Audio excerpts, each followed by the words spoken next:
Everyone, कैसे हैं आप सभी। मैं निशा शर्मा आप सभी के लिए सामाजिक अध्ययन डीएलएड प्रथम सेमेस्टर के लघु उत्तरीय प्रश्न का पार्ट सेकंड लेकर आ गई हूँ। पार्ट 1 में मैं 14 क्वेश्चन करा चुकी हूँ। अब आगे पार्ट भी आप लोगों के लिए लेकर आई हूँ। तो guys let's start this session. Question number 15 से स्टार्ट करते हुए फसल पकने और काटने के अवसर पर देश में मनाए जाने वाले त्योहारों के नाम लिखिए। देश में फसल पकने तथा कटने पर निम्नलिखित त्योहार मनाए जाते हैं। बैसाखी कहाँ मनाया जाता है? बैसाखी आपका पंजाब में मनाया जाता है। पोंगल आपका तमिलनाडु में मनाया जाता है। होली उत्तर प्रदेश, मध्य प्रदेश, हरियाणा, राजस्थान। मकर संक्रांति हमारे यहाँ पर। लोहड़ी पंजाब। क्वेश्चन नंबर 16, चरक संहिता क्या निर्देशित करती है? आयुर्वेदाचार्य चरक हमारे देश की महान विभूतियों में से एक थे। उनके द्वारा लिखित पुस्तक चरक संहिता आयुर्वेद का महान ग्रंथ है। यह ग्रंथ निर्देशित करता है कि शरीर में पित्त, कफ और वायु का संतुलन बनाकर ही स्वस्थ रहा जा सकता है। क्वेश्चन नंबर 17, राष्ट्रीय गीत के इस अंश को पूरा कीजिए। वंदे मातरम। वंदे मातरम सुजलाम सुफलाम मलयज शीतलाम सस्य श्यामलाम मातरम वंदे मातरम। सुप्रज्योत्स्नाम पुलकितयामिनीं सुमधुर कुसुमित सुमधुर भाषिणीं सुवासिनीं भाषिणं वंदे मातरम। राष्ट्रीय गीत। श्री बंकिम चटर्जी ने संस्कृत में वंदे मातरम गीत की रचना की थी। इस गीत को जन गण मन की भांति ही सम्मानीय दर्जा दिया गया था। यह गीत स्वतंत्रता संग्राम में जन जन की प्रेरणा स्रोत बन गया था। यह गीत सन 1896 में भारतीय राष्ट्रीय कांग्रेस के अधिवेशन में सर्वप्रथम गाया गया था। गीत का पहला पद इस प्रकार था। कैसे? वंदे मातरम सुजलाम सुफलाम मलयज शीतलाम सस्य श्यामलाम मातरम सुप्रज्योत्स्नां पुलकितयामिनीं फुलकुसुमितद्रुमदल शोभिनीं सुहासिनीं सुमधुरभाषिणीं सुखदां वरदां मातरं वंदे मातरम। क्वेश्चन नंबर 18, हमारे राष्ट्रीय ध्वज के ऊपर से नीचे के रंगों का क्रम लिखिए। राष्ट्रीय ध्वज के ऊपर से नीचे के रंगों का क्रम इस प्रकार है। ऊपर केसरिया, मध्य में सफेद, अंत में हरा। केसरिया साहस, सफेद शांति, हरा हरियाली का प्रतीक है। और इसमें सफेद रंग में बीच में एक अशोक चक्र होता है जिसमें 24 तीलियां होती हैं। ठीक है, वो समय को प्रदर्शित करता है। क्वेश्चन नंबर 19 की तरफ बढ़ते हुए ग्राम पंचायत की चुनाव की प्रक्रिया का वर्णन कीजिए। ग्राम पंचायत की चुनाव की प्रक्रिया। ग्राम पंचायत का चुनाव गांव के नागरिकों द्वारा ही मतदान के द्वारा किया जाता है। ग्राम पंचायत समिति के सदस्यों में से कोई एक सदस्य को बहुमत से उप प्रधान के लिए चुना जाता है। ग्राम प्रधान की अनुपस्थिति में उप प्रधान ही उसके कार्य को करता है। ग्राम प्रधान, उप प्रधान तथा पंचायत समिति के सदस्य गांव की जनता द्वारा चुने जाते हैं और यह गांव की जनता की सुख सुविधा के लिए कार्य करते हैं। इन्हें जनता का प्रतिनिधि कहा जाता है। यदि कोई सदस्य ठीक से कार्य नहीं करता है तो वह पंचायत समिति के द्वारा हटाया जा सकता है। क्वेश्चन नंबर 20, इतिहास का अर्थ स्पष्ट कीजिए। इतिहास का क्या अर्थ है? परिभाषा द्वारा स्पष्ट कीजिए। इतिहास का शाब्दिक अर्थ। Meaning of history. हिस्ट्री शब्द की उत्पत्ति लैटिन तथा ग्रीक शब्द हिस्टोरिया से मानी जाती है, जिसका अभिप्राय है जानना, नोइंग। भारतीय परंपरा के अनुसार इतिहास शब्द का अर्थ ऐसा ही हुआ। इस शाब्दिक अर्थ द्वारा अतीत की घटनाओं की ओर संकेत दिया जाता है। इतिहास शब्द के अलावा हमारे देश में तवारीख शब्द और प्रचलित है, परंतु यह शब्द इतिहास के वास्तविक अर्थ का बोध कराने में असफल है, क्योंकि तवारीख शब्द तारीख का बहुवचन है। इतिहास केवल तिथियों अथवा तारीखों का ही संग्रह मात्र नहीं है, वरन इनसे अधिक है। इतिहास की परिभाषा। Definition of history. इतिहास की विभिन्न परिभाषाओं की व्याख्याओं के सहित नीचे दी गई जा रही हैं। इतिहास शब्दों का दो अर्थों में प्रयोग। इस शब्द का घटनाओं का संकलन एवं स्वयं एक घटना के रूप में प्रयोग किया गया है। इतिहास के निर्माण में के लिए घटना का होना आवश्यक है। जब इतिहास स्वयं एक घटना है तो प्रश्न यह उठता है कि वह घटना कब, कहाँ, कैसे और क्यों घटी। इतिहास इन प्रश्नों का ही उत्तर है। हेनरी जॉनसन का विचार है कि इतिहास विस्तृत रूप से प्रत्येक घटना है जो कि कभी घटित हुई। इस प्रकार वह स्वयं अतीत काल से संबंधित है, अर्थात भूतकालीन घटनाओं का उल्लेख ही इतिहास है। इसका अभिप्राय यह है कि उसमें प्राचीन काल से लेकर एक क्षण पहले समाप्त हुए समय तक की घटनाओं का वर्णन आ जाना चाहिए, परंतु इसका अभिप्राय यह नहीं है कि इससे अतीत काल में सब जीवों अथवा विश्व में हुई समस्त उथल पुथल का विचार होना भी है। जरूरी हो इतिहास में केवल मानव जीवन की घटनाओं का ही उल्लेख होता है। डॉक्टर राधाकृष्णन ने इतिहास को राष्ट्र की स्मरण शक्ति कहा है। जिस प्रकार व्यक्तित्व में स्मरण शक्ति का बहुत महत्व है, उसी प्रकार राष्ट्र की जातियों हेतु यह आवश्यक है, और जातियों की स्मरण शक्ति ही इतिहास है। उनके इस कथन में पर्याप्त सत्यता है। एक विद्वान इतिहास को नवद्वार कैलेंडर कहते हैं। इसमें उसने इतिहास को केवल तिथि बताने या देने वाला कहा है, परंतु इतिहास केवल तिथि ही नहीं बताता बल्कि कैसे, कहाँ और क्यों जैसे प्रश्नों का उत्तर देता है। कुछ विद्वानों का मत है कि इतिहास केवल युद्धों का ही विवेचन करता है, लेकिन उन्होंने इतिहास के दूसरे पक्ष को नहीं देखा, जबकि इतिहास मानव समाज के प्रत्येक पहलू का वर्णन करता है। इतिहास की सबसे उपयुक्त परिभाषा रेफसन महोदय ने दी, जो कि सत्य है। इतिहास घटनाओं या विचारों की उन्नति को एक सुसंबद्ध विवरण है। जैन धर्म से आप क्या समझते हो? जैन धर्म के प्रथम तथा 24वें तीर्थंकर कौन थे? जैन धर्म के 13 रत्नों के नाम बताइए। जैन धर्म की उत्पत्ति जिन शब्द से हुई है, जिसका आशय होता है जीतना, अर्थात जिसने सांसारिक राग देश माया मोह को जीत लिया है, ऐसे लोग जिन की उपाधि से विभूषित किए गए। जिन शब्द का अर्थ आध्यात्मिक विजेता होता है, जिसने अपनी इंद्रियों पर नियंत्रण कर लिया है, जिनके उपदेश का पालन करने वाले जैन कहलाए, तथा उनके संप्रदाय को जैन दर्शन या जैन धर्म के नाम से विभूषित किया गया। जैन दर्शन का मुख्य उद्देश्य प्राणी को विश्व के कष्टों से छुटकारा दिलाकर आध्यात्मिक सुख को प्राप्त करने हेतु मार्गदर्शन करना है। जैन दर्शन वेदों में विश्वास नहीं रखता, इसलिए इसे नास्तिक दर्शन भी कहते हैं। जैन दर्शन ने ईश्वर की सत्ता का खंडन किया है और अहिंसा, त्याग, तपस्या आदि का प्रमुख बल दिया है। जैन धर्म को दो प्रमुख शाखाएं दिगंबर में श्वेतांबर जैन साहित्य अत्यंत समृद्ध है। जैन साहित्य में तीर्थंकरों के आदेशों का संग्रह है। प्राचीन जैन साहित्य प्राकृत भाषा में लिखा गया है, किंतु बाद में संस्कृत भाषा में इसकी रचना हुई है। जैन धर्म के प्रथम तीर्थंकर ऋषभदेव तथा 24वें तीर्थंकर महावीर स्वामी थे। जैन धर्म में त्रिरत्न सम्यक ज्ञान, सम्यक दर्शन, सम्यक चरित्र निम्न प्रकार हैं। सम्यक ज्ञान का अर्थ है तीर्थंकरों द्वारा प्रतिपादित शास्त्रों सिद्धांतों का यथार्थ अनुभव। सम्यक ज्ञान। सम्यक दर्शन तीर्थंकरों के उपदेशों के प्रति पूर्ण श्रद्धाभाव रखना, इसी श्रद्धाभाव को सम्यक दर्शन कहते हैं। सम्यक चरित्र। सम्यक दर्शन से सम्यक ज्ञान की प्राप्ति होती है। केवल सम्यक ज्ञान प्राप्त करना ही पर्याप्त नहीं होता, अपितु उसका जीवन में आचरण करना भी जरूरी है। सम्यक चरित्र के लिए जैन दर्शन 5 महाव्रतों सत्य, अहिंसा, सत्य, अपरिग्रह और ब्रह्मचर्य के पालन एवं 4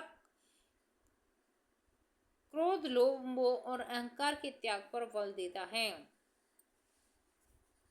क्वेश्चन नंबर 22, बौद्ध धर्म के संस्थापक कौन थे? इन्होंने अपना पहला उपदेश कहाँ दिया और इनके 4 आर्य सत्य कौन कौन से हैं? बौद्ध धर्म के संस्थापक महात्मा बुद्ध थे। इन्होंने प्रथम उपदेश सारनाथ में दिया। आर्य सत्य का अभिप्राय है श्रेष्ठ ज्ञानियों के द्वारा निर्धारित सत्य, जिसे किसी भी तर्क द्वारा गलत न सिद्ध किया जा सके। ये 4 सत्य इस प्रकार है: दुख, दुख समुदाय, दुख निरोध, दुख निरोध मार्ग। दुख बुद्ध ने कहा है सर्व सुख, सर्व दुख दुखम अर्थात सब कुछ दुख में है। बुद्ध का कथन है, जन्म में दुख है, नाश में दुख है, रोग में दुख है, मृत्यु में दुख है, अप्रिय में संयोग दुख में है, प्रिय के वियोग दुख में है, इच्छित वस्तु को न पाना दुख है। महात्मा बुद्ध को यह भी मत है कि सुख भी वस्तुतः दुख ही है। सुख को प्राप्त करने में कष्ट है, और यदि सुख प्राप्त भी हो जाए तो उसके जाने का भय बना रहता, वह भी दुख है। सुख और दुख में कोई अंतर नहीं है। सेकंड पॉइंट है दुख समुदाय। यह विश्व दुख में ही नहीं है अपितु उसका कारण भी है, क्योंकि वस्तु या घटना बिना किसी कारण के नहीं हो सकती। बुद्ध का मत है कि दुख भी एक घटना है, दुख का भी कारण है, इसलिए उन्होंने दुख के कारण का विश्लेषण समुत्पाद सिद्धांत के माध्यम से किया है। दुख निरोध तृतीय आर्य सत्य दुख निरोध या निर्माण है। दुख का कोई न कोई कारण है, यदि दुख के कारण का अंत हो जाए तो दुख का अंत हो जाएगा। अर्थात जब कारण ही नहीं होगा तब कार्य की उत्पत्ति कैसे होगी। जब दुखों का अंत हो जाता है तब उस अवस्था को दुख निरोध अथवा निर्वाण कहा जाता है। दुख निरोध मार्ग। चौथे आर्य सत्य में बुद्ध ने बताया है कि दुख निरोध उपाय है, जिसे दुख निरोध मार्ग कहते हैं। दुख निरोध मार्ग दुख के कारण का अंत होने का मार्ग है, जिस पर चलने से निर्माण की प्राप्ति होती है। इस मार्ग की अष्टांगिक मार्ग भी कहा जाता है। क्वेश्चन नंबर 22 की तरफ बढ़ते हुए, वैदिक सभ्यता के निर्माता कौन थे। वैदिक सभ्यता में कितने आश्रम प्रचलित हैं।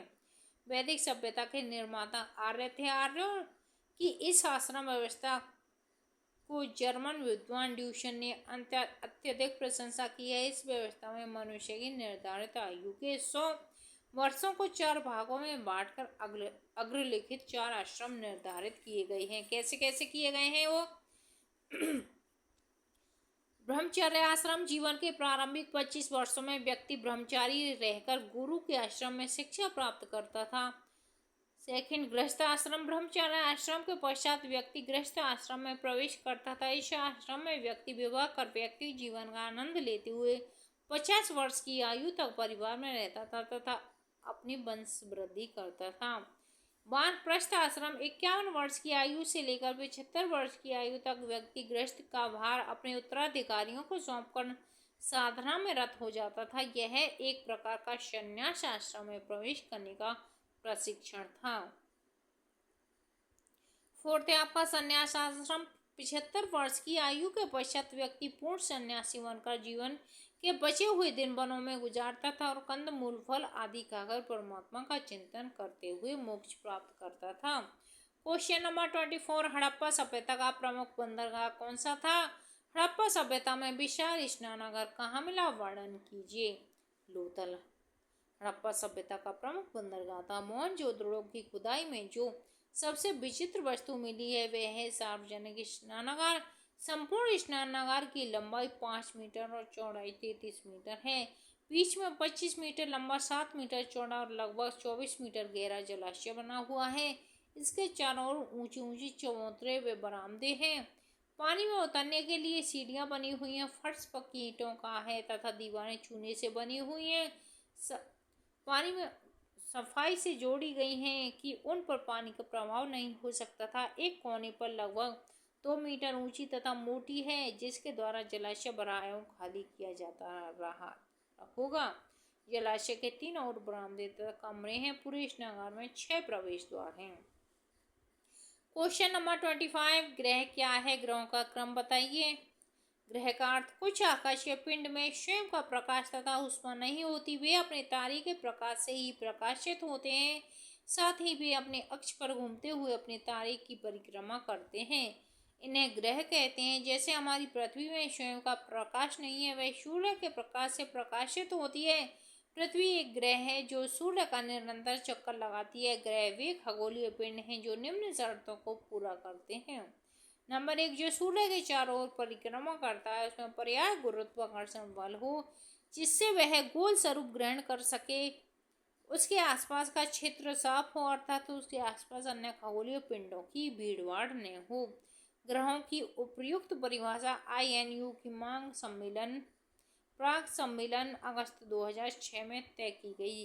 ग्रह की इस परिभाषा के आधार पर यम प्लूटो को ग्रह से श्रेणी से निकाल दिया गया। इसके फलस्वरूप परंपरागत ग्रहों की संख्या 9 से घटकर 8 रह गई। यम को बौने ग्रह की श्रेणी में रखा गया है। उपर्युक्त 8 ग्रहों में से केवल 5 को नग्न आंखों से देखा जा सकता है, जो बुध, शुक्र, शनि, बृहस्पति एवं मंगल, पृथ्वी, शनि, अरुण, वरुण है। आकार के अनुसार ग्रहों की क्रम घटते क्रम में बृहस्पति, शनि, अरुण, वरुण, पृथ्वी, शुक्र, मंगल एवं बुध अर्थात सबसे बड़ा ग्रह बृहस्पति और सबसे छोटा ग्रह बुध है। घनत्व के अनुसार ग्रहों का क्रम बढ़ते क्रम में शनि, यूरेनस, पृथ्वी, नेपच्यून, मंगल एवं शुक्र एवं अरुण, यूरेनस को जोड़कर अन्य सभी ग्रहों का गुणन एवं परिक्रमण की दिशा एक ही है। क्वेश्चन नंबर 26, मानचित्र क्या है? मानचित्र के दो प्रयोग लिखिए। मानचित्र का क्या अर्थ है? इसके उद्देश्यों का वर्णन कीजिए। मानचित्र का अर्थ तथा परिभाषा। Meaning and definition of map. मानचित्र या मैप शब्द लैटिन भाषा के मैपा शब्द से बना है। चिर संबत लैटिन में मैपा का अर्थ कपड़े का मेजपोश या रुमाल होता है। अतः मध्यकालीन युगों में कपड़े पर संसार का चक्र मानचित्र मैपा मुंडी कहे जाने लगे। संभवतः मैपा मुंडी शब्द का सर्वप्रथम 840 में सेंट रिकीवर ने मेकन नामक मठाधीश ने प्रयोग किया था तथा बाद में यह शब्द इतना प्रचलित हो गया कि सभी मध्यकालीन संसार मानचित्रों को कई शताब्दियों तक इसी नाम से पुकारा जाता रहा था। फिंच तथा ट्रीवार्था के अनुसार निश्चित मापनों के अनुसार धरातल के किसी भाग के लक्षणों की समतल सतह पर निरूपण को मानचित्र कहते हैं। इरविन रेंज के अनुसार अपनी प्राथमिक संकल्पनाओं में कोई मानचित्र धरातल के प्रतिरूप का ऊपर की तरफ से देखा गया रूढ़ चित्र होता है, जिसमें पहचान के लिए अक्षर लिख दिए जाते हैं। मानचित्र के उपयोग। यात्रा संबंधी मानचित्र द्वारा यात्रियों तथा नाविकों को महासागर पार करने का सही ज्ञान होता है। मानचित्र भूगोल का एक यंत्र है। यह मार्ग निर्देशक का कार्य करता है। राष्ट्रीय सुरक्षा, युद्ध तथा सैनिक कार्यों के लिए भी मानचित्र का अत्यधिक महत्व है। देश, प्रांत, तहसील, विकास खंड आदि की सीमाओं का निर्धारण भी मानचित्रों द्वारा होता है। मानचित्र के उद्देश्य। मानचित्र बनाने के दो प्रमुख उद्देश्य हैं। प्रथम, हमारी पृथ्वी का आकार इतना विशाल है कि उसके संपूर्ण भाग में से एक आंख से देखना असंभव है। मानचित्र पृथ्वी के आकार व आकृति को मापने के अनुसार छोटा करके बोधगम्य बनाते हैं। धरातल पर स्थलाकृतियां, आकृतियां, विभिन्न क्षेत्रों में नदियों का प्रभाव, वहां की चट्टानें, वनस्पतियां, मिट्टियां, खनिज संपदा और जंतु सृष्टि किस प्रकार की, पृथ्वी पर जनसंख्या का विवरण एवं बस्तियों का प्रतिरूप किस प्रकार के हैं, वहां के आर्थिक व्यवसाय जैसे कृषि, कारखाने, परिवहन तथा व्यापार आदि की क्या अवस्था है तथा सामाजिक, सांस्कृतिक और राजनीतिक प्रणालियां कैसी हैं, इस प्रकार के भौगोलिक तथ्यों तथा कारकों को स्पष्ट करना मानचित्रों का उद्देश्य होता है। क्वेश्चन नंबर 27, दिशाओं से आप क्या समझते हैं? स्पष्ट कीजिए। दिशाएं। वास्तुशास्त्र में दिशाओं का एक महत्वपूर्ण भूमिका मानी जाती है। वास्तुशास्त्र के अनुसार एक इमारत की संरचना बनाने के लिए दिशाओं का सही मार्ग होना अत्यंत आवश्यक है। पुराने समय में लोगों को प्रति मिनट दिशाओं की जांच करने की अत्यंत आवश्यकता होती है, जो सूर्य की छाया देखने हेतु प्रयोग की जाती है। आधुनिक तकनीकी दुनिया में चुंबकीय कंपास दिशाओं को जांच करने हेतु प्रयोग किया जाता है। प्रारंभ में केवल 8 दिशाएं उपलब्ध थी, परंतु कंपास द्वारा जांच करने के बाद 10 दिशाएं ज्ञात की गईं। कंपास की त्रिज्या कुल 360 डिग्री होती है। प्रत्येक दिशा का 45 डिग्री पर जांच की जाती है। 10 दिशाओं में 4 मुख्य दिशाएं मानी जाती हैं: पूर्व, पश्चिम, उत्तर, दक्षिण पूर्व दिशाएं। इस दिशा में प्रमुख देवता इंद्र का स्वामित्व वर्षा इंद्र देवता के स्वामित्व हैं। हिंदू देवता संपूर्ण समृद्धि, उत्सव और शक्ति हेतु उत्तरदायी माने जाते हैं। मैनिपुलेशन में इंद्र देवता बहुत शक्तिशाली देवता हैं। इस दिशा के प्रतिनिधि ग्रह भगवान सूर्य हैं। सूर्य जीवन, वनस्पति आदि का वृद्धि करता है। उत्तर दिशा के पश्चात पूर्व दिशा को भी प्रकाश युक्त एवं स्वच्छ रखना चाहिए। इस दिशा की तरफ बाहरी दीवारें, वेंटिलेशन, दरवाजे और खिड़कियां नहीं होनी चाहिए। क्योंकि यह जीवन में स्थिरता प्रदान करता है। इस दिशा में शौचालय या दुकान बनना भी एक वस्तु अपराध है। पश्चिम दिशा को जीवन में स्थिरता के लिए जाना जाता है। इस दिशा के स्वामी भगवान वरुण वर्षा, भाग्य और प्रसिद्धि के देवता हैं। वास्तु के अनुसार पश्चिम दिशा पेट के निचले हिस्से जननांगों के कब्जे में रहती है। यह दिशा प्रवेश हेतु अच्छी नहीं मानी जाती, अतः यह आय के स्रोतों को कम करती है। उत्तर दिशा, नॉर्थ डायरेक्शन, उत्तर दिशा एक बहुत अच्छी दिशा मानी जाती है। इस दिशा के स्वामी कुबेर एक हिंदू देवता हैं जो धन और समृद्धि लिए जाने जाते हैं। इस दिशा को धन और कैरियर की दिशा कहा जाता है। इस दिशा का ग्रह बुध है। पॉइंट नंबर 4, दक्षिण दिशा। दक्षिण दिशा सदैव अशुभ मानी जाती है। दक्षिण दिशा में प्रवेश द्वार नहीं होना चाहिए। इस दिशा में का स्वामी यम है। यम एक हिंदू देवता है जो मृत्यु हेतु जाने जाते हैं। दक्षिण दिशा में प्रवेश करना मृत्यु के समान अनेक प्रकार की समस्याएं उत्पन्न करना है। दक्षिण दिशा के स्वामी न्याय एवं कानून संबंधी मामलों के प्रभारी भी हैं। यदि कोई दक्षिण दोष से ग्रस्त है तो वह जीवन में अन्याय एवं कानून मुद्दों हेतु तैयार रहे। दिशा नंबर 5, पूर्वोत्तर दिशा। इस दिशा के हिंदुओं के सर्वोच्च देवता भगवान शिव हैं। बृहस्पति इस दिशा का प्रतिनिधि ग्रह है। बृहस्पति ग्रह पूर्वोत्तर दिशा को ज्ञान और आध्यात्मिक विकास प्रदान करता है। यह दिशा विद्वान छात्रों के लिए अच्छी दिशा मानी जाती है। यह एक बहुत पवित्र तथा संवेदनशील दिशा है। वास्तुशास्त्र के अनुसार 60% व्यक्ति उत्तर पूर्व दिशा में झूठ बोलते हैं। यह दिशा व्यापार को नष्ट कर देती है। इस दिशा में अग्नि तत्व का निर्माण एक बड़ी दुर्घटना को जन्म देता है। दक्षिण पूर्व दिशा की प्रकृति बहुत ही संवेदनशील होती है। दक्षिण पूर्व के देवता भगवान अग्निदेव है। इस दिशा का प्रतिनिधित्व ग्रह शुक्र है। यह भगवान सूर्य का मुख्य स्थल है। दक्षिण पूर्व दिशा हमेशा आग से संबंधित कार्यों के लिए आवंटित की गई है। दक्षिण पश्चिम, यह दिशा नेत्र के नाम से जानी जाती है। यह दिशा अग्निदेव के द्वारा नियंत्रित होती है। इसका प्रतिनिधि ग्रह राहु नामक राक्षस होता है। भूखंड के रूप में यह सबसे मजबूत दिशा है। दक्षिण जीवन का सही उपयोग एक मजबूत एवं स्वस्थ जीवन प्रदान करता है। यह दिशा धन, स्वास्थ्य एवं जीवन के प्रसिद्ध देने वाला होता है। उत्तर पश्चिम कौन सा है? उत्तर पश्चिम दिशा के स्वामी वायुदेव हैं जो हिंदू देवता हैं। इसने पवन तत्व प्रभावित होता है। इस दिशा का ग्रह चंद्रमा है जो हवा तत्व द्वारा संचालित होता है। क्वेश्चन नंबर 28, गोलार्ध क्या है, स्पष्ट कीजिए। गोलार्ध तथा ध्रुव का संबंध ग्लोब से होता है। पूरे विश्व को दो भागों में बांटकर इन्हें दक्षिणी व उत्तरी गोलार्ध के नाम से जाना जाता है। यह भूमध्य रेखा से ऊपर की ओर जाने वाला अंतिम भाग होता है। इसे दक्षिण ध्रुव के नाम से जाना जाता है। भूमध्य रेखा 0 डिग्री अक्षांश रेखा होती है जो किसी भी पृथ्वी के दो भागों में विभक्त करती है। भूमध्य रेखा से उत्तर की तरफ जाने वाली रेखा को उत्तरी गोलार्ध कहा जाता है। दक्षिण तरफ जाने वाली रेखा को दक्षिणी गोलार्ध कहा जाता है। उत्तरी गोलार्ध में उष्णकटिबंधीय व शीतोष्णकटिबंधीय का क्षेत्र पाया जाता है। दक्षिणी गोलार्ध में उष्ण व शीतोष्णकटिबंधीय का क्षेत्र पाया जाता है। प्रत्येक गोलार्ध के ताप के आधार पर कई भागों में विभक्त किया गया, इन भागों को कटिबंध कहा जाता है। क्वेश्चन नंबर 29, ग्रीष्म ऋतु से आप क्या समझते हैं? तो आगे नेक्स्ट पार्ट 3 लेकर आऊँगी जिसमें मैं आपके शॉर्ट क्वेश्चन आंसर कराऊंगी। Thanks for watching this video. Like, share and subscribe. यदि आपको ये सेशन अच्छे लग रहे हैं तो कमेंट बॉक्स में रिप्लाई करें जिससे कि मैं मोटिवेट हो पाऊँ और आप लोगों के लिए और मेहनत कर पाऊँ। Thanks for watching this video. Like, share and subscribe. Keep watching and keep learning. हंसते रहो, मुस्कुराते रहो, अपना काम समय से करते रहो। Thank you everyone.